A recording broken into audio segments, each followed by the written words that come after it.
நமஸ்தே குட்டீஸ். நம்மளோட குட்டி ஹிந்தி லேர்னர் சேனல்ல பிரவேசிகா நியூ சிலபஸ் செகண்ட் புக் இருக்கு இல்லையா, அதுல இருக்க கிராமர் பார்ட் தான் இன்னைக்கு வீடியோல நம்ம பார்க்க போறோம்.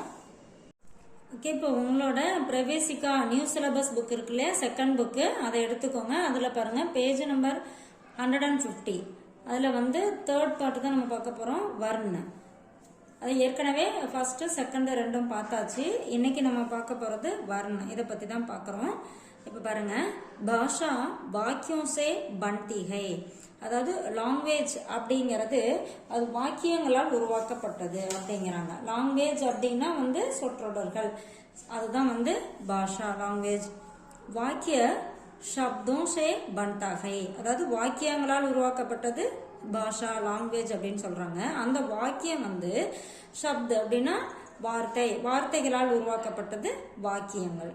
ஓகேவா? और शब्द वर्णों से बनता है. அப்புறம் வார்த்தை எழுத்துக்களால் உருவாக்கப்படுது. ஓகேவா? ஒரு ஒன்னு இல்லைன்னா அதுக்கு மேற்பட்ட எழுத்துக்கள் சேர்ந்தது அது நம்ம வார்த்தை அப்படின்னு சொல்றோம். ஹிந்தியில शब्द அப்படிங்கிறோம். वर्ण लिखित भाषा की सबसे छोटी इकाई है. வர்ண் அப்படின்னா எழுத்து. எழுத்து லாங்குவேஜோட ஒரு சின்ன பார்ட் அப்படிங்கிறாங்க. இசே அக்ஷர் பி கஹா ஜாதா ஹை. அதாவது இந்த எழுத்த நம்ம அக்ஷர் அப்படின்னு சொல்லப்படுது அப்படிங்கிறாங்க. கதித் பாஷா கி சப்சே சோட்டி இகாயி த்வனி கா லிகித் ரூப் ஹி வர்ண ஹை. அதாவது கத்தித் பாஷா அப்படின்னா நம்ம பேசக்கூடிய மொழி இருக்கு இல்லையா, அதுல சப்சே சோட்டி இகாய் அப்படின்னா ஒரு சின்ன பார்ட் துவனி சவுண்ட். ஓகேவா? துவனி கா லிக்கித் ரூப் ஹி வர்ண ஹை. இப்போ அப்படின்னா அது ஒரு சவுண்டு. அந்த சவுண்டுக்கு ஒரு உருவம் கொடுத்து நம்ம எழுதுறோம் இல்லையா, அதுதான் எழுத்து, அதாவது வர்ண அப்படின்னு சொல்றோம். இஸ்கே खंड किए नहीं जा सकते. இதை பிரிக்க முடியாது அப்படின்னு சொல்றாங்க.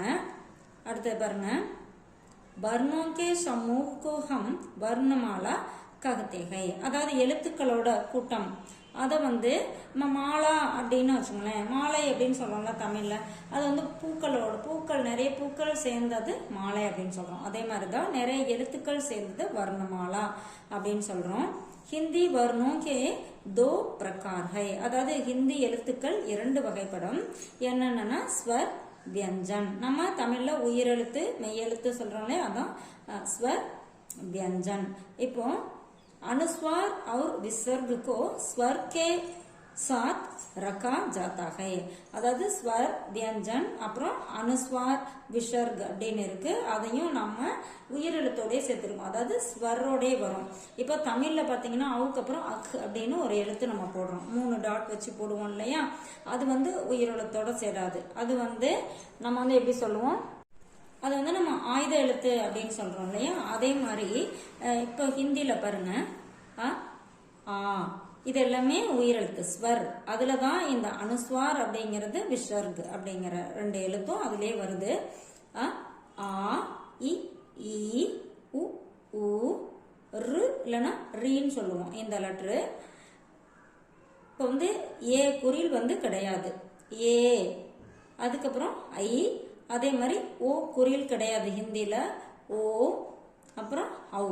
இதோட ஸ்வர் முடிஞ்சது. அதுக்கப்புறம் இந்த அங் அப்படிங்கிறது அனுஸ்வார் அப்படின்னு சொல்லுவோம். அஹ் அப்படிங்கிறது விசர்க். ஓகேவா? இதுல இந்த 2 எழுத்துமே இந்த ஸ்வரோட சேர்த்து தான் நம்ம லெட்டர்ஸ்ல வரும். அடுத்தது பாத்தீங்கன்னா மெய்யெழுத்துக்கள். வியஞ்சன் அப்படின்னா மெய்யெழுத்துக்கள் அப்படின்னு சொல்லுவோம்.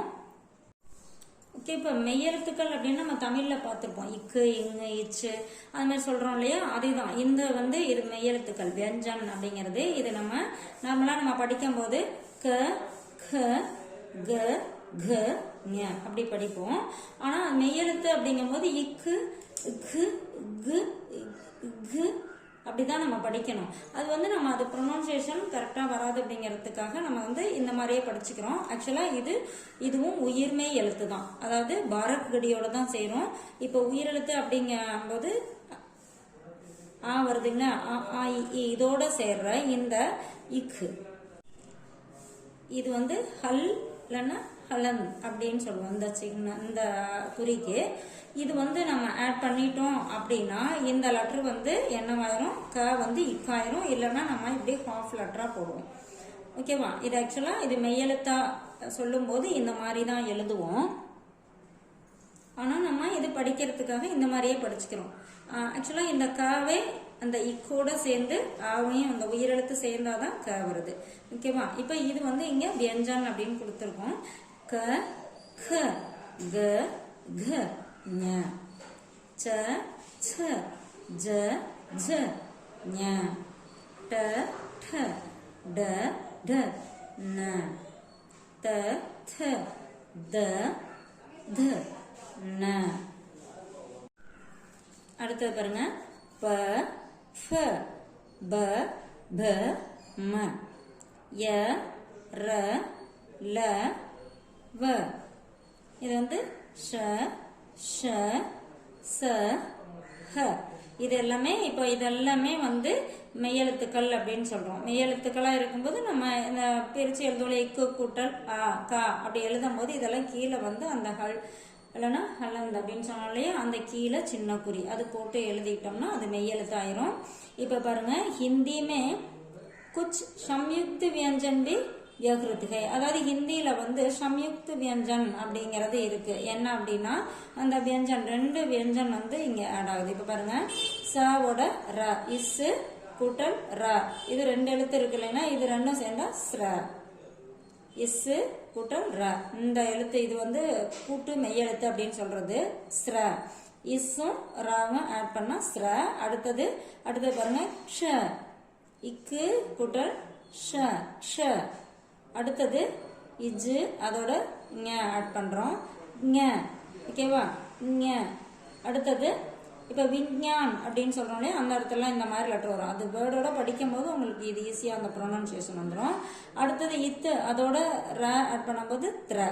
இது எல்லாமே இந்த ஸ்ர, ஷ, ஞ, த்ர இது எல்லாமே நம்ம என்னவோ சொல்றோம், சம்யுக்த வியஞ்சன் அப்படின்னு சொல்றோம்.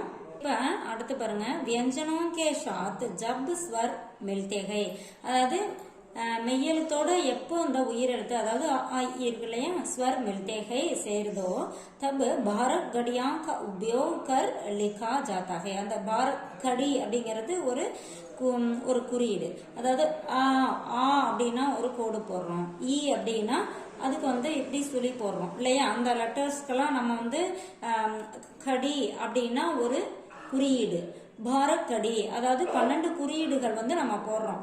அதாவது ஆ குறி வந்து ஆல்ரெடி இந்த லெட்டர்ல இருக்கு. அது தவிர நீங்க பாத்தீங்கன்னா 12 குறியீடுகள் வந்து வரும். ஆ வரும்போது ஒன்னு இந்த மாதிரி ஒரு சின்ன கோடு பக்கத்துல போடுவோம். ஈ மாத்திரா அப்படின்னு சொல்றோம்ல, ஈ போடும்போது இப்படி குறியீடு போடுவோம், ஈ போடும்போது இந்த மாதிரி குறியீடு போடுவோம். அது மாதிரி 12 குறியீடுகள் அதோட உபயோகப்படுத்தி நம்ம எழுதுவோம் அப்படிங்கிறாங்க. இப்ப பாருங்க, வியஞ்சனோं के साथ जब स्वर मिलते हैं, எப்போ மெய்யெழுத்தோட உயிரெழுத்து சேருதோ தப் பாரத் கடியா அதாவது 12 குறியீடுகள் கா உபயோக் கர் லிखा जाता है, அந்த குறியீடுகளை உபயோகப்படுத்தி எழுதப்படுது அப்படிங்கிறாங்க. இப்ப பாத்தீங்கன்னா ஆவுக்கு வந்து இந்த ஒரு கோடு மாதிரி போடுவோம், அது ஒரு குறியீடு. அதே மாதிரி ஈ போடும்போது இப்படி நம்ம பக்கமா ஒரு கொம்பு போடுவோம் இல்லையா, அந்த மாதிரி குறியீடுகள் 12 உபயோகப்படுத்தப்படுது அப்படின்னு சொல்றாங்க. அடுத்து பாருங்க, நம்ம அபியாஸ் என்ன அப்படின்னு பார்த்தா, ஃபர்ஸ்ட் பாருங்க, ஏ யா தோ வாக்கியமே உத்தர் தீஜியே, அதாவது 1 இல்லைன்னா 2 வாக்கியங்கள்ல விடை அளிங்க அப்படின்னு சொல்லி கொடுத்துருக்காங்க. ஸ்மால் கொஸ்டின் தான் இருக்கு இதுல. இந்த பார்ட்ல வந்து பிக் கொஸ்டின் கிடையாது. வர்ணமாலா கிசே ககத்தகை, வர்ணமாலா அப்படின்னா எதை சொல்றோம், ஹிந்தி வர்ணோं के प्रकार क्या क्या है, அதாவது வர்ணமாலா அப்படின்னா என்ன, அதை எதை சொல்றோம், அந்த ஹிந்தி வர்ணோं के प्रकार क्या क्या है, எழுத்துக்களின் வகைகள் என்னென்ன அப்படின்னு சொல்லி கேட்டிருக்காங்க. இதுக்கு பாருங்க, அதுக்கு முன்னாடி இங்க பாருங்க, வர்ணோं के समूह को हम வர்ணமாலா कहते हैं, இதை எழுதிட்டு இந்த பேஜ்ல இருக்கிறது ஃபுல்லு இந்த லெட்டர்ஸ் ஃபுல்லா எழுதிக்கணும். அதுக்கப்புறம் இங்க அடுத்த பேஜ்ல இருக்கு இல்லைங்களா, இந்த லெட்டர்ஸ் இது வரைக்குமே கடைசி வரைக்கும் எழுதிக்கணும். இந்த முன்னாடி பேஜ்ல இருக்க அந்த போல்டு லெட்டர்ஸ் அதுல இருந்து இந்த கடைசி வரைக்கும் இந்த கொஸ்டினுக்கு ஆன்சர் வந்து எழுதிக்கணும். ஓகே குட்டீஸ், இது உங்களுக்கு எக்ஸாம்க்கு ரொம்ப யூஸ்ஃபுல்லா இருக்குன்னு நினைக்கிறேன். All the best, see you, bye.